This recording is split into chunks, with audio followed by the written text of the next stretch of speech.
Effectivement, M. Joseph Agouzi a été interpellé. Cet individu est suspecté d'avoir effectivement assassiné M. Laurent Braconi le jour des faits.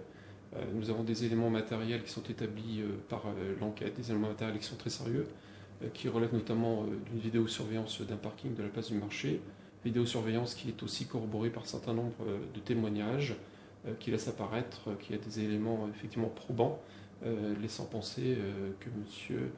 Agouzi serait l'auteur des faits.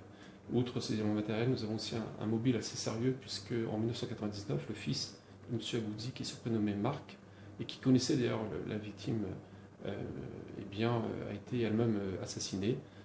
Il y a donc un mobile qui pourrait expliquer effectivement cet assassinat. On n'a pas été élucidé, c'est-à-dire qu'une information judiciaire naturellement a été menée, elle s'est conclue par un non-lieu. Effectivement, la victime des faits avait été suspectée à l'époque sans avoir été mise en examen pour autant, donc c'est un dossier qui aujourd'hui n'est pas élucidé. Les faits se sont déroulés de manière très simple, puisque le mis en cause, le suspect, est venu alors que la victime était attablée devant son restaurant, rue Napoléon à Bastia. Il était armé d'une arme de poing qu'il dissimulait manifestement dans une sacoche qu'il portait sur lui. Il a fait feu à 5 reprises, sans jamais paniquer d'ailleurs, puisque les témoignages sont assez précis sur cet aspect-là de ce dossier, de cette affaire.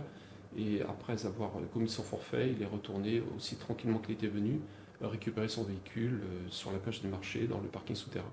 Pour l'instant, le suspect effectivement explique sa présence sur les lieux par le fait qu'il participait à des obsèques à l'église Saint-Roch, obsèques qui se déroulaient à peu près au même moment. Il aurait même signé le registre de décès, donc il explique en disant « mais j'étais là effectivement parce que j'assiste à ces obsèques et la coïncidence est une coïncidence et je ne suis pas mêlé à ces faits ». Alors, il est connu pour des faits très anciens, des faits qui sont aujourd'hui réhabilités. Il reste mis en examen et la formation judiciaire sous le contrôle du juge d'instruction continue à avancer, je dirais, de manière tout à fait positive.